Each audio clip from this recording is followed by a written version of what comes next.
I've seen things you people wouldn't believe. So let's talk about them. Welcome to the Crooked Table Podcast, where we discuss the world of film from a fresh angle. And now your host, Robert Yaniz Jr.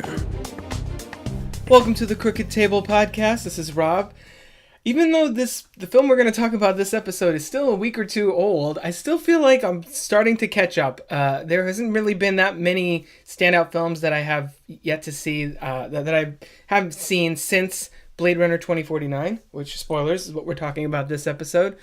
So I sort of feel like I'm kind of finally getting back on track with this podcast after a month or two of sort of being a week or two off, a few months off, and then like trying to sporadically get back to speed, as it were, with the things that I've seen and like kind of the big stories out there. So hopefully this will put me a little bit closer to being back in the weekly realm that I was in for so long there.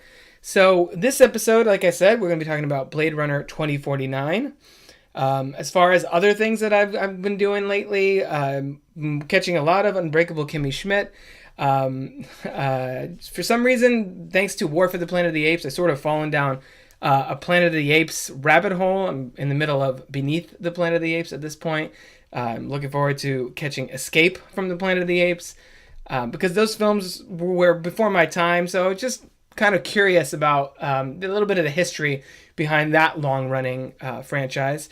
You can also see a new feature that I posted on crookedtable.com, me professing my love for Jerry Maguire. I know that's not timely or relevant or necessary or really anything anybody asked for, but you know, fuck it. When you have your own site and you're just randomly writing things, such is the way of the internet, you know, you get to do those kinds of things. So if you care to check that out, that's over at crookedtable.com. And so let's move into, before we get to Blade Runner 2049, if you've ever heard this podcast before, you know that I love Star Wars. You can see that I think we did 2 full episodes before and after seeing The Force Awakens, with me and Kai kind of talking about what we were expecting to see, and then afterwards our thoughts on it. So of course the big Star Wars news these days has been the Last Jedi trailer, which dropped, and I have not had a chance to talk about it yet. So let's get into that into a little bit more detail. The new trailer for Star Wars The Last Jedi. Something inside me has always been there. But now it's awake. And I need help.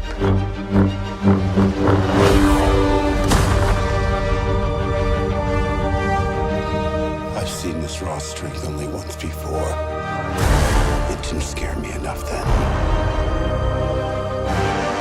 It does now. He speaks. I think that's the big thing that a lot of people are taking away from this trailer, is that we finally get another line of dialogue from Luke Skywalker other than, it's time for the Jedi to end. So full disclosure, I've seen this trailer, let's see, maybe 5 or 6 times already by now. Just the initial watch and then just kind of refreshing, the images that we get here. And then again, right before I was pushed record on this episode. So I'm going to actually play it while I'm watching it, sharing my thoughts that have sort of been simmering over the last week or so.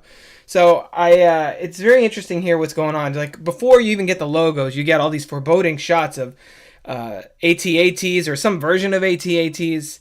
And it's just really building up the threat of the First Order, which I think, there's been a lot of talk of this film being very much an analog to The Empire Strikes Back. I think you do get quite a bit of that in this. It feels like the First Order is really ramping up its efforts. They had a major success in The Force Awakens. Granted, the Resistance also destroyed Starkiller Base, but they managed to basically take out the Republic in one fell swoop.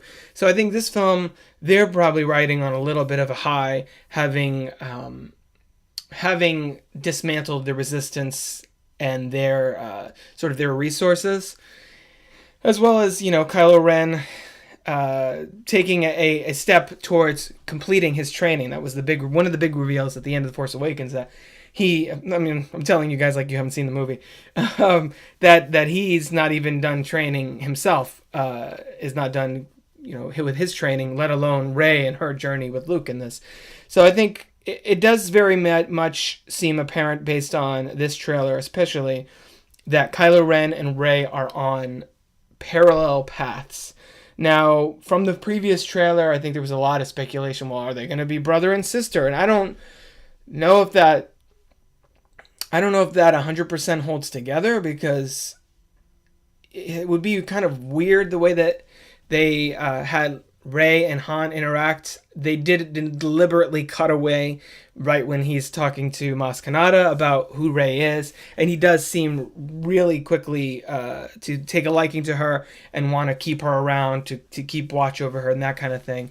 And I wonder if that would, if there's a revelation that she's related to Han and Leia in that way, I think that would recontextualize that entire that entire relationship. So I don't know if that's the way they're going to go. I think I wouldn't be surprised if there's some kind of familial connection going on, whether she's Luke's daughter, like a lot of people have speculated, or if she's related to Obi-Wan or Palpatine or someone else that we haven't thought of. There's a million theories, of course, to that, almost as many as there are about Snoke's identity himself. So, but this film does seem like they are setting these two on sort of a parallel path that is going to collide in an interesting way in this film. So, of course, we get Rey and her lightsaber, and really looking forward to seeing that. I think it's interesting. This is the first Star Wars movie to ever pick up from the moment that the previous one ended. Normally, we get time jumps of years, and here we have Rey sort of picking right up on the island with Luke, learning how to be a Jedi, and basically scaring him with her innate abilities. Now that feeds into the whole Mary Sue-ness of it all, where a lot of people were just like, well, she's just great at everything. Well, it sounds like this story is actually going to be very much about why she is so innately talented with the Force, and where that power comes from. And the trailer seems to indicate, with Luke's reaction, that he is seeing the same kind of power in Kylo Ren, because he says, I've seen this raw power before, and it didn't frighten me that enough. It does now. And then it cuts to basically flashbacks of what looks like the Knights of Ren's destruction of Luke's Jedi Temple. Looks like it takes place during the same time period as that famous shot from the Force Awakens trailer with R2, and sort of the burning landscape and Luke's robotic hand. I do feel like there's a lot of misdirect going on in this trailer. Lucasfilm, and this is part of the reason, I know there was a big discussion with Ryan Johnson, the director of The Last Jedi, and Looper and Brick and the Brothers Bloom, about whether or not we should watch this. And he, of course, was saying, well, watch it if you want to watch it, but if you want to go on 100% fresh, I maybe don't watch it, but it's still great, so check it out. So there was a lot of misreporting going on that he said, avoid this trailer, that he was basically putting his foot down about, avoiding the marketing of this. And I kind of trust Lucasfilm at this point as far as marketing. I think the campaign for The Force Awakens, the campaign for Rogue One, they didn't really give away very much. It did feel like you get a general sense of the plot, but the journey is very much intact. The twists are very much kept out. I don't believe in the Rogue One trailers if we really even knew about Tarkin being in it, and certainly not, spoilers I guess, and certainly not Leia. There was like very brief glimpses of, Darth Vader's in there, what? But we didn't know that he was going to have like essentially a battle scene. The Force Awakens, there's a lot of twists and turns there with the poster from The Force Awakens even had Finn with the lightsaber, because they wanted to keep under wraps that Rey was the one that was going to be the central figure here. So I against my maybe hesitant better judgment, decided to watch this trailer because I knew it would unlock a whole... I don't have the willpower to avoid all the podcasts and YouTube videos and discussion articles about breaking down the Last Jedi trailer. I knew that wasn't going to work, so I was like, well, I might as well fucking watch it. So, and I'm glad I did, because I do think in here, at first glance, it seems like it's ruining a lot of key sequences, with Luke kind of drawing the comparison between Rey and Kylo Ren, which I think is already inherent in the story.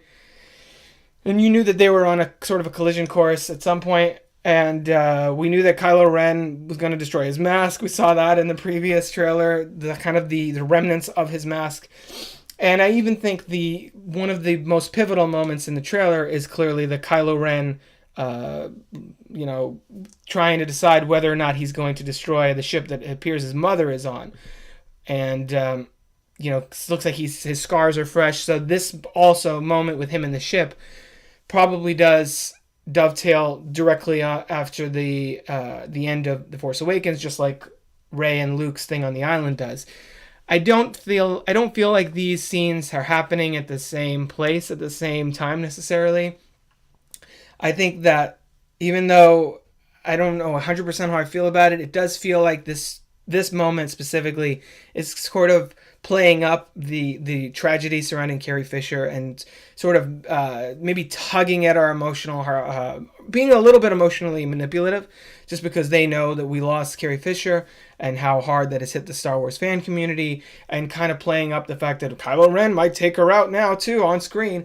I don't think that's going to happen. I think Leia is going to probably survive this film unless they made a last minute change.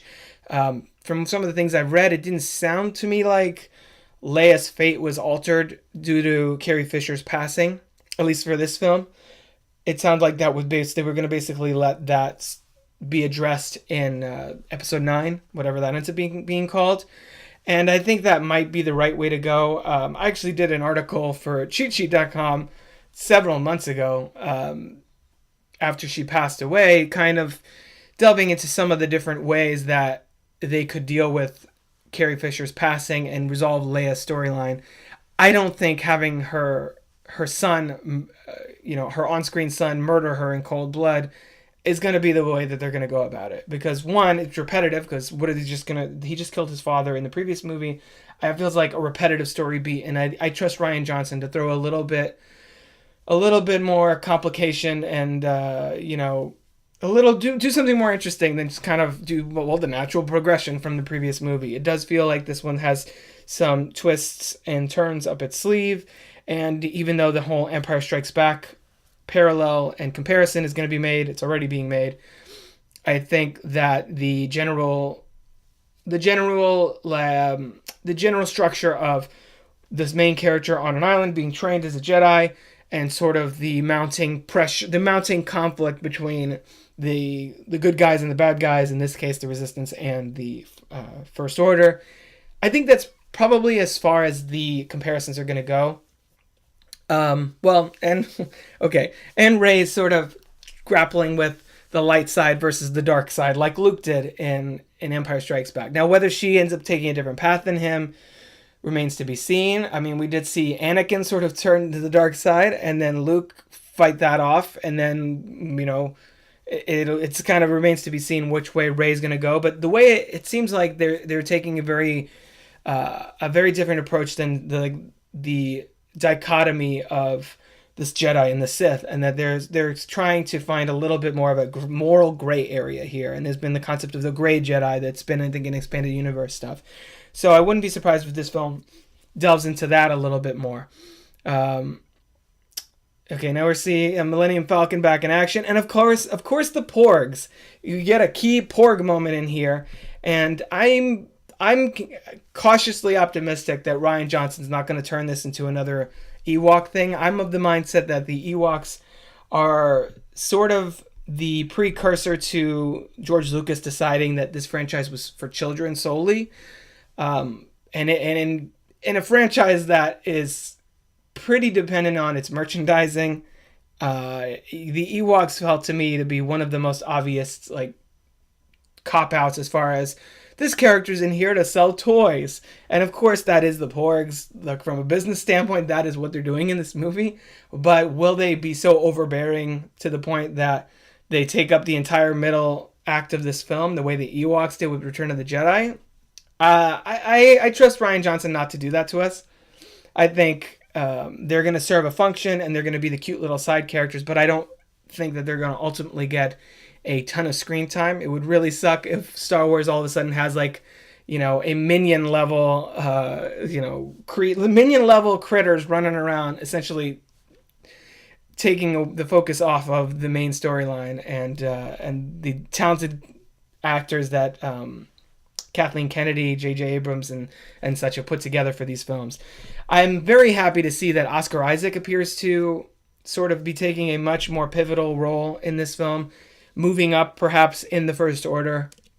One of the suggestions that I had for ways that they could handle Leia's storyline would, and I really should just link to that article in the show notes below, is that they could have Poe Dameron sort of step up and fulfill her role in the resistance side of the storyline, and just have her off somewhere else, or kind of divert that the focus of this particular element of the trilogy, and let Poe Dameron sort of grow into that role. I mean, he is a fan favorite. Oscar Isaac is a tremendous actor and can pretty much handle anything you throw at him. So I think downplaying Leia's role in the First Order, in the Resistance, and allowing Poe Dameron to sort of rise up in her place, I think is not a bad way to go.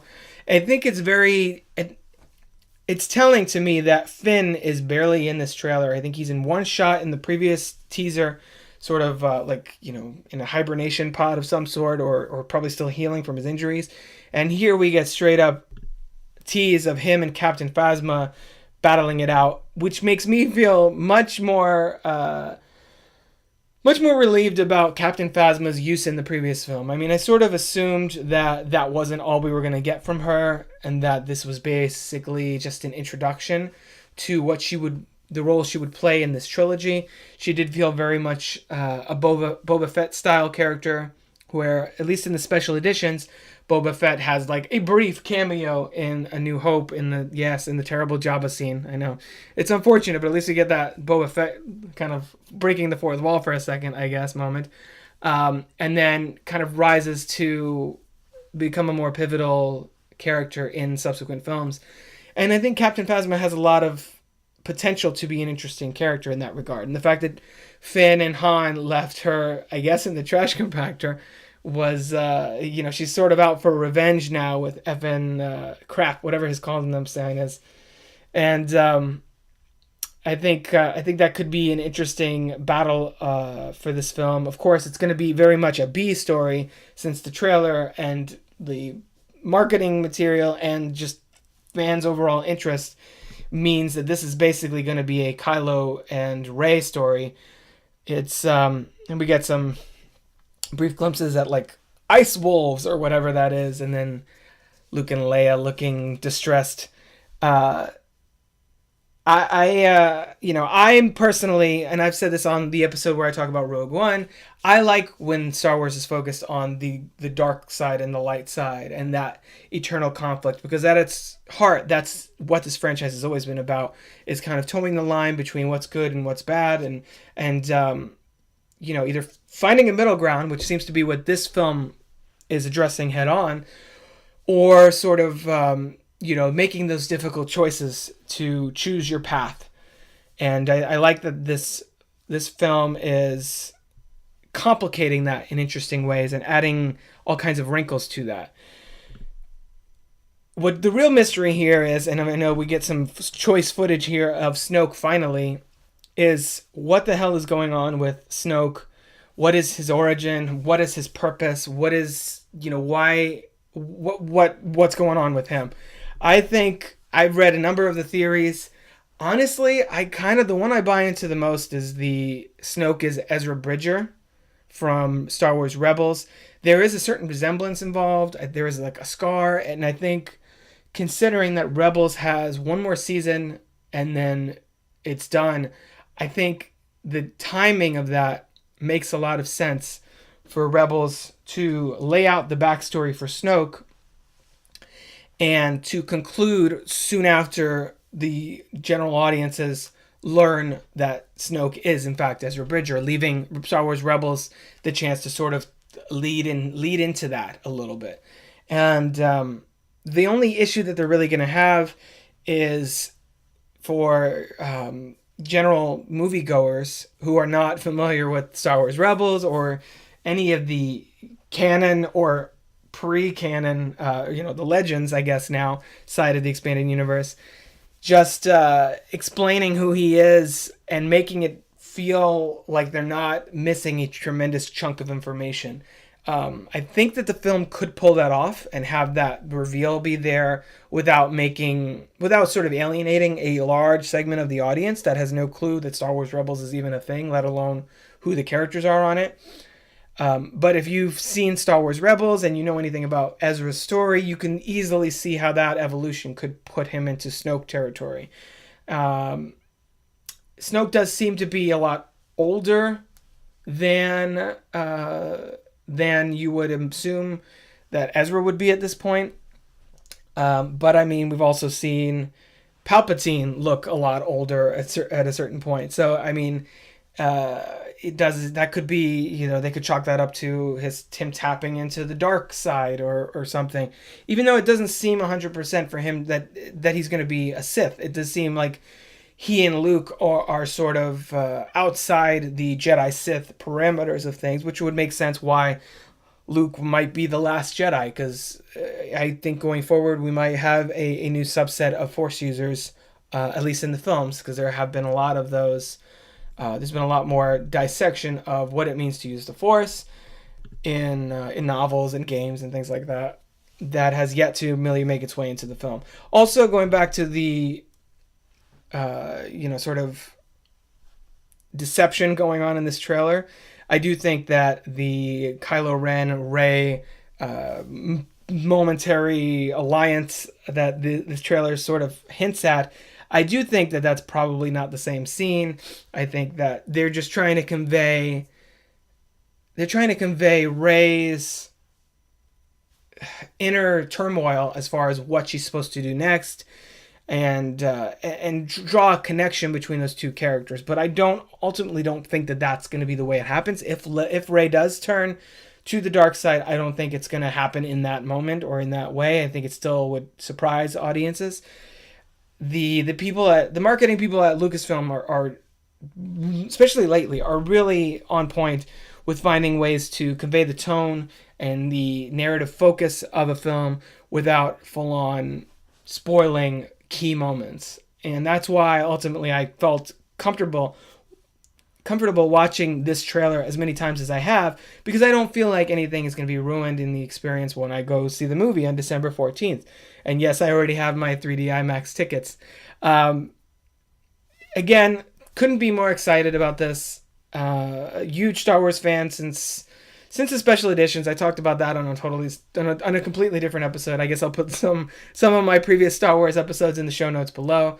But super psyched about The Last Jedi. I love The Force Awakens, and this film looks like it's going to build on that in a satisfying way. Ryan Johnson has proven before that he can handle sci-fi and like no other. And just on a pure production value, this film looks like it's going to be an incredible film to look at. There's so many shots in this trailer that feel fresh, and this is the eighth saga entry in this franchise, not counting Rogue One and of course Solo, which now has a title, Solo: A Star Wars Story, or the animated Clone Wars movie. This is the 10th movie, technically, 10th theatrical release of the Star Wars franchise, and it still looks like they're finding new ways to keep it fresh and keep it interesting, keep the story moving forward. I just hope that Johnson is able to avoid some of the pitfalls of falling right into the Empire Strikes Back template, because I do feel, as much as I love The Force Awakens, I do feel like J.J. Abrams did you a little bit too closely to this sort of template of A New Hope, right down to the fact that the story beats and all of that. That made me a little uncomfortable, where people that are pissed about that film because it is sort of a reboot / remake of A New Hope in some ways, then they kind of have a point to an extent. So I just hope that this film shows that this new trilogy is not really just modernizing the original and taking it to new places and pushing the franchise forward to wherever the next set of films may take it. Now, whether that's episode 10, 11, and 12 or Knights of the Old Republic, which is actually what I'm rooting for, that remains to be seen. But so far, so good on The Last Jedi. And I really hope this is our last trailer for The Last Jedi, because I don't want any more spoiled. I don't want to run the risk of learning too much about this going in. And I think where they have it right there is perfect. And I mean, let's face it, they're selling tickets regardless. Everybody that's going to go see this, that wants to go see this, is already going to go see this. So you don't stop selling. The sale has been made, Lucasfilm. We're good. That being said, we're going to move from one sci-fi franchise to another. We're finally going to get to my review of Blade Runner 2049. He's got every gun in the city. I've got you. We have to stop him. What do you want? I thought you might be able to help me with the case. He's constructing an army. Tell me what you remember. Everything. Speaking of trailers that know how to keep a secret, goddamn, Warner Brothers went perhaps too far, some would say, in the critical community, to keep the plot details of Blade Runner 2049 under wraps. And ultimately, I think it does go a long way towards preserving the surprise and the effectiveness of the storytelling in Denis Villeneuve's new release. So if you're familiar with any of the reviews I've done on this podcast before, at least in the last several months, the featured presentation reviews like this always go as follows. I'm going to talk about the hype, I'm going to talk about the story, the cast, the production, and then finally the verdict. So the hype. Going into this one, let me backtrack a little bit. So of course, this is Blade Runner 2049, the sequel to 1982's Blade Runner, directed by Ridley Scott. And my relationship with that film is a little crazy because I was familiar with it, but never saw it, but thought it was a traditional sort of sci-fi action thriller, but never really felt compelled to watch it until in my, I guess, early 20s. I actually did a thesis, my college honors thesis on morality in science fiction and such. And of course, Blade Runner kept coming up in my research. So I ended up writing, I think, like a 24-page paper on Blade Runner because it's that rich. Longer than pretty much any of the other parts of my project that are devoted to a single film.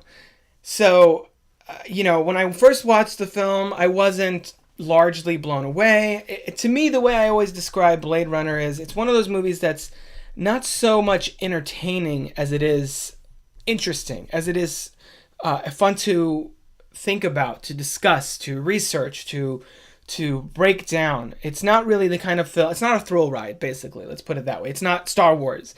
It's not, Indiana Jones or any of the other, a lot of the other roles that Harrison Ford is famous for playing. Which is why I think when it came out in 1982, people didn't know quite what to make of it. And it crashed and burned at the box office. But the more I see it, the more I think about it, the more I read about it, and the more I consider how influential Blade Runner has been and what it's trying to say and the ways it tries to do that, the more I appreciate it. So I actually give the original a 4.5 out of 5. Not quite, an A+ across the board, but it's pretty close. It's like right up there. I have some issues with certain parts of it, with the pacing, with a little bit of the underdevelopment, the relationship between Deckard and Rachel, I think especially, in recent times has not aged well at all. So I have some issues with the original, but largely I think it's a classic and deservedly so. And so because of that, I was hyped going into Blade Runner 2049. I was hearing a lot of really positive things, that Villeneuve had basically landed a masterpiece, that the film is not only sort of a fresh take on the world of Blade Runner, but capably follows the story from the original film and is more of it's just as much a true sequel as it was sort of a not a reboot, but a revisit of this post-apocalyptic neo-noir sort of atmosphere that Ridley Scott created so many years ago. So going into the story. So the story here, which is not going to focus too much on the actual story because Warner Brothers clearly didn't want you to know about it, and I don't want to get into full-on spoilers because then this will just be the never-ending podcast episode because there's just so much to discuss. I could write another 24-page paper on this one probably. But the story follows Officer K, who is a Blade Runner, surprise, surprise, played by Ryan Gosling, and he is basically trying to solve this mystery that I won't get into because spoilers. And along the way, it delves in all kinds of themes that Blade Runner fans will be well acquainted with. What it means to be human, the role of artificial intelligence, the whole human versus replicant thing, where the hierarchy lands there, the sort of class system that arises as a result, the moral complications of having this kind of technology. In the mainstream, it's like a veritable potpourri of thematic sci-fi goodness in this film. And to me, in some ways, it's actually even richer than the original Blade Runner. I think the original Blade Runner has its points to make and makes them very effectively. And I feel like this one kind of takes those and builds upon them and takes the story and the world to the logical place that it would be 30 years down the road. I think the way it does that is not only satisfying to watch. Actually, I feel like this one is more entertaining than the original Blade Runner in a lot of ways. I feel like there's a lot of subplots going on here, and whether or not they work for everyone, it's kind of depends on, I guess, your interests in certain things or which parts of the film are resonating with you more than others. But there's actually feels like there's a lot more going on here. There's a lot more story threads. And for some people, that could be overwhelming. That could be off-putting. I've seen some people say that, this film is incredibly boring because it is 2 hours and 40-something minutes long, which is about 45 minutes or so longer than the original film. But I feel like there's enough story here that it warrants that length. In fact, I think in some ways we could have done with a few more minutes and get it to a full 3 hours because there's that much going on here. And objectively, there are sequences and subplots that could easily be trimmed away, but they all contribute to the greater whole, to the world of Blade Runner, to the thematics that I already mentioned, that were established in the first film and built upon here, to the development of the character of Kay and some of the supporting players. Of course, Ana de Armas as Joy. I gotta look up this lady's name. And Robin Wright's character and Deckard is here, of course. It's there's a lot going on in Blade Runner 2049, and I think people that are deeming it boring or sort of pretentious and stuff, is there a level of pretension to this film? I mean, I guess so. It depends where I feel like that's a very subjective thing that a lot of people are bringing into it with them. Sylvia Hooks playing Love, kind of the primary antagonist in a lot of ways, and she is outstanding in this. Probably one of the biggest revelations, I would say. It's between Ana de Armas and Sylvia Hooks. They're both really strong in this film, and I think they're the ones whose careers are probably going to benefit from this the most, despite the fact that Blade Runner 2049 is kind of struggling with the box office, much like its predecessor. But before I get too much into the cast, story-wise, there's a lot of good stuff to mine out of Blade Runner 2049. The plot here is in a way more complicated than the original film, but in a way just as simple. I mean, there's a central mystery, and then everything else sort of spirals out of that. There's some elements in this film that come in late in the game that felt a little underdeveloped to me, but I think that they're supposed to, because they're supposed to be big reveals of things that may have been happening in the background that we didn't know about. And in hindsight, they are sort of hinted at earlier in the film, and the foundation is already sort of laid for that reveal down the line. So overall, the story was really, really strong, really engaging. I didn't find a boring moment in the film, and I came out of this one well past 11 o'clock. by the time all was said and done, and I was not only was I not sleepy, but I was wide awake and engaged and sort of juiced up on the tale that this film is trying to get across and the emotion with which it does so. Moving into the cast, so I sort of already alluded to, or not alluded to, I sort of straight out said Ana de Armas and Sylvia Hooks as Joy and Love are the standouts here. I think that's very much the case. Gosling is, of course, Gosling, and I think he does have sort of an otherworldly quality to him in general. I've heard other critics talk about that as well, and to me that's really kind of explains Gosling in a way that I never really thought of that before. Even in something like La La Land, Emma Stone feels like a real person in that. Ryan Gosling's just kind of coasting through it as this guy who's kind of in his own little world, sort of, very human, but also there's something different about him. There's something either extraordinary or off-putting, depending how you feel about it. I lean towards the former, and I think that really kind of feeds into his character's arc in this film and his role within this world that the film establishes. And I think that Gosling nails it to a T. And, that's a very rare quality. I feel like, in a way, Rosamund Pike is very icy, has this sort of detached kind of mysterious quality to her. Just like Gone Girl made excellent use of that kind of inherent quality to her performance style, I think Blade Runner 2049 is a perfect fit for Gosling. Now, does he deliver an incredible performance where everywhere he's going to be Oscar nominated all over again for this? I don't think so. Let's not quite go to those heights. Again, I wouldn't have said that for La La Land. I would have said the same thing for La La Land, and he got an Oscar nomination for that. But the way this film is positioned in the awards season, and the way it's been so divisive and it's kind of a box office disappointment, I don't see that happening. And ultimately, I don't really think his performance is the strongest in the film, even though he perfectly services his character.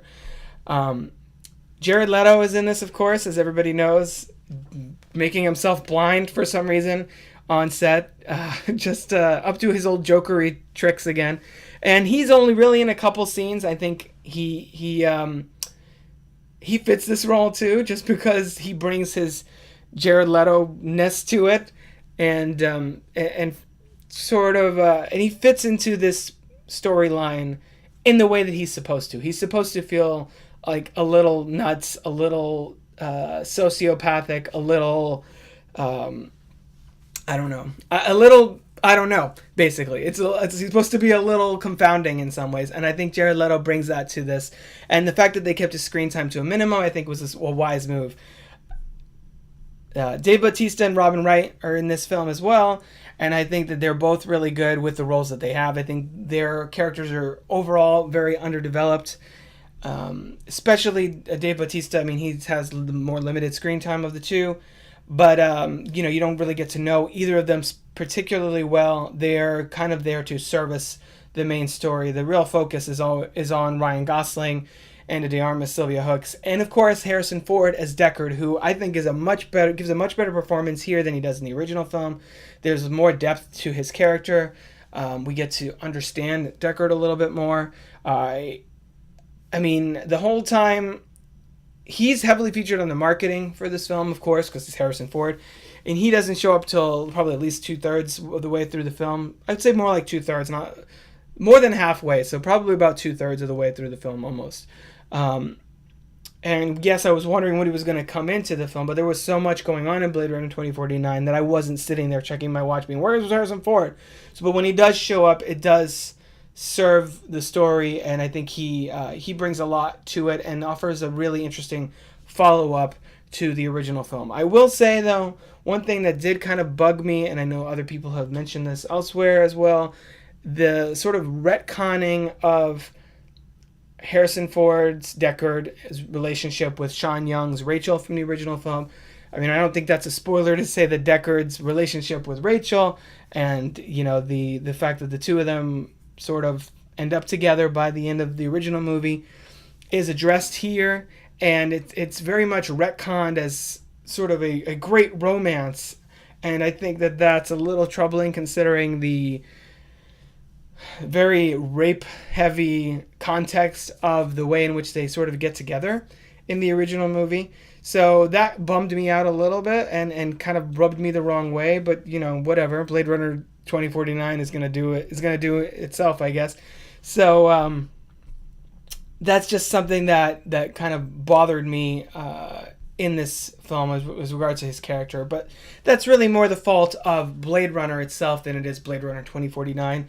I think back in 1982, that scene may not have bothered audiences as much because we weren't as woke, as the kids would say, as we are now on certain issues, especially in the light of everything that's going on with Harvey Weinstein and all the crazy shit in the film community right now, as regarding victimization of women and all of that. And I can't really hold it against Blade Runner 2049 for trying to sanitize that and sort of move past it. I think that the original film really dropped the ball on that. But that's the cast. The cast here is across the board solid, with special shout outs for Ana de Armas, Sylvia Hoeks, and Harrison Ford, who I think is gives a much more layered performance here with his limited screen time than he does in The Force Awakens, even though he's in that more and he's fun to watch. But it does very much feel like Harrison Ford, kind of Harrison Fording it up. Whereas here he did feel like he was embodying this character more fully. As far as the production, goddamn, if Roger Deakins does not win an Academy Award for this film, I guess they might as well just disqualify him, because he's not going to get it ever. This is one of the most gorgeous films I've seen in a long time. There are so many shots in here that stay with you, that like linger in your memory. I think a lot of people have said that Blade Runner 2049 is probably going to win technical, or at least be heavily considered for technical categories, that it's very much a technical achievement, regardless of how you feel about the story. And, if you think the film was really boring, you cannot deny the fact that this movie is amazing to look at. Roger Deakins, who's been nominated, I think, something like 13 times and never won, which is bonkers to me when you look at his filmography and some of the films that he's been nominated for and not won. I know he did Sicario with Villeneuve already, and that was an incredible looking movie. I'm getting so tongue-tied about this. But he also, look at the films he's been nominated for: Sicario, Prisoners, also with Villeneuve, Skyfall, which blew me away visually, No Country for Old Men, Fargo, The Shawshank Redemption. He has got so many amazing projects behind him, so much incredible work. And if he doesn't win for this one, I don't know, because this film is, if it has so much going for it. But if I had to pinpoint one way in which it is exceptional, it is its art direction. It is the way it's not art direction. It is its cinematography. The way it's shot is incredible. Deakins does things with the camera and creates environments and crafts images that we've never seen before, and presents ideas that we may have seen before in new ways that makes the film feel fresh and elevates everything that's on screen. The performances, the score by who did the score? I had it right up here. The score by Benjamin Wallfisk and Hans Zimmer, which was Benjamin Wallfisk is he's on my list of composers to watch after this and It and some of the other work he's done recently. He's done an incredible job here. Of course, Hans Zimmer does his thing. He's also Hans Zimmer, and so he's basically flawless across the board. But Deakins' work here really elevates everything that the composers are doing, that the cast is doing. The screenplay by Hampton Fancher of the original Blade Runner and Michael Green, everything across the board here is stronger because of the way in which Deakins presents the images. The production design by Dennis Gassner. I mean, you can have a great-looking movie, you can have actors pouring their heart out, and a composer crafting amazing music, and environments that look incredible. But if you have someone operating the camera that doesn't know what the fuck they're doing, it's ultimately going to kind of hamper the success of the film. And I think Deakins here is definitely the VIP and the real star of this film. And I think Villeneuve has probably admitted as much in interviews. His direction again is amazing after Arrival and Sicario and Enemy and Prisoners, all of which I've loved. Enemy, I need to see it again because it is another one of those movies, sort of like the original Blade Runner, where it's like not necessarily as entertaining to watch, but more fun to dissect. But all of his English language films, I have yet to go back and watch his original French Canadian films, but I definitely been meaning to do that. His work, he's definitely on my list of the best filmmakers working today after these several movies, and Blade Runner 2049 to me is the best film of his to date, and only cements him in that position as far as I'm concerned. So going into the verdict, in case you haven't been able to tell, I loved this movie. I thought it was on par with the original Blade Runner, in some ways even better. So I'm definitely giving this 4.5 out of 5. It's for me to go 5 out of 5 on a film normally doesn't happen right out the gate. I normally have to simmer on it, and a lot of times 4.5s get elevated to a 5, but it's not the kind of thing that I throw around lightly. I do think that the movie does have some extra fat that could have been trimmed off it or extrapolated on. I think it kind of, some of the subplots wind up in that gray zone where you don't really get enough of it, and because of that it kind of leaves you feeling lacking. And the climax, the big conclusion, I think was satisfying, but not nearly the highlight of the film. I think that there are much more exciting and much more thought-provoking and visually interesting sequences earlier in the movie. So I gotta knock it a little bit for a couple of those things. But overall, Blade Runner 2049 is an incredible technical and storytelling achievement. It really depresses me to no end that the film is failing at the box office, considering how ambitious it is, and the fact that Warner Brothers invested $150 million in the production, and it's out in theaters right now getting its ass beat by Happy Death Day. It's like, are you fucking kidding me? Seriously? You're going to have a slasher movie? And that's not to say that slasher movies are bad. Scream is amazing, and Nightmare on Elm Street is amazing. But there are not... I mean, this Blade Runner 2049 is on another level compared to Happy Death Day, which is very derivative, which is, I've not seen it, but I've heard a lot about it, and I've, had it spoiled because I'm probably not going to really bother with it. Even though Blumhouse knows how to turn a profit, and the fact that it was made for $5 million and made $26.5 in its debut weekend, very exciting. Congratulations, Jason Blum. But you guys can make your money, and that doesn't take away from the fact that Blade Runner 2049 deserves to be doing better than it is. To date, as of this recording, it has made, $64 million at the box office domestically. What the hell? That's terrible. For a film that costs $150, you would think that it would be doing a little bit better than that. But I think this is one of those cases in which Warner Brothers let a director who's delivered for them in the past and has a strong critical and commercial, backing behind him, kind of run wild with one of their, long simmering properties. This is, like I said, the first Blade Runner sequel that we've gotten 35 years after the original. So, and the way things are going, this will probably be the last Blade Runner sequel.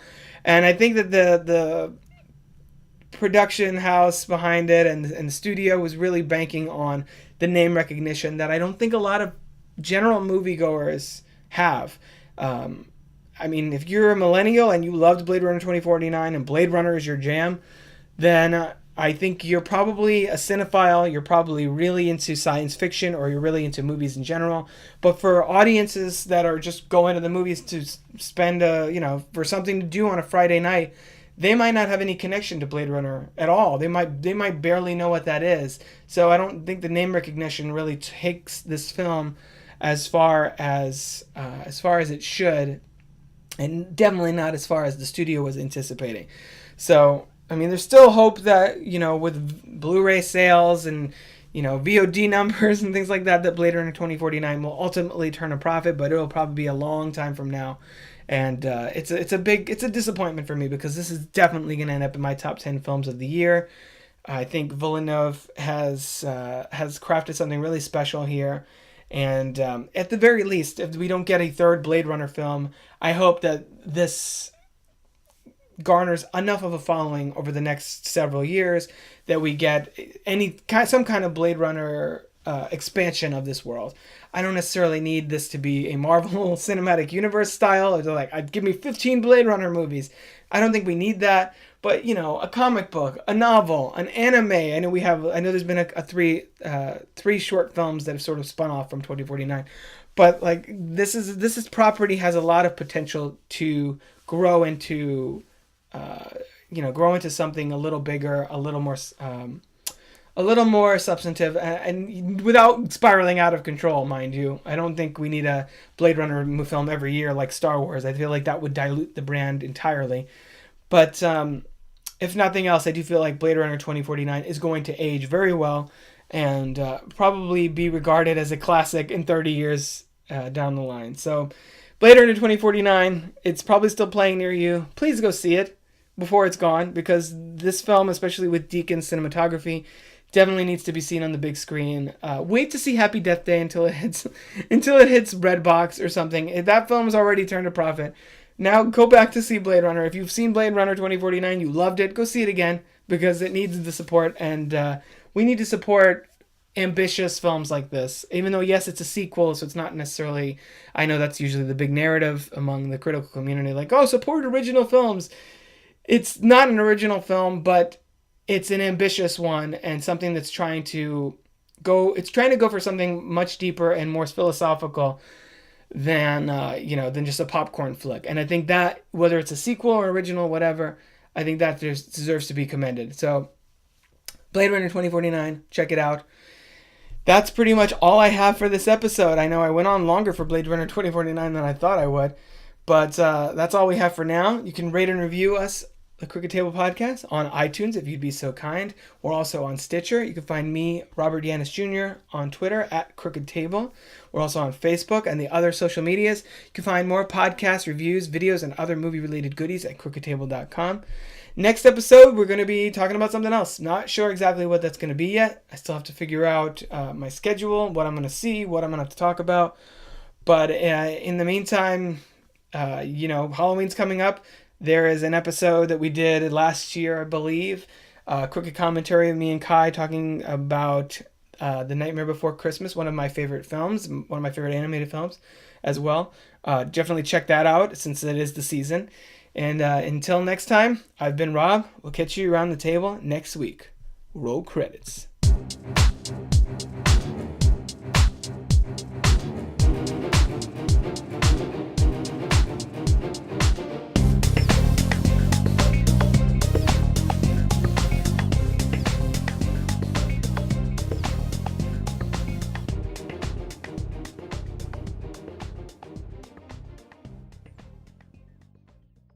This has been a production of crookedtable.com. All rights reserved. The art of the low KED.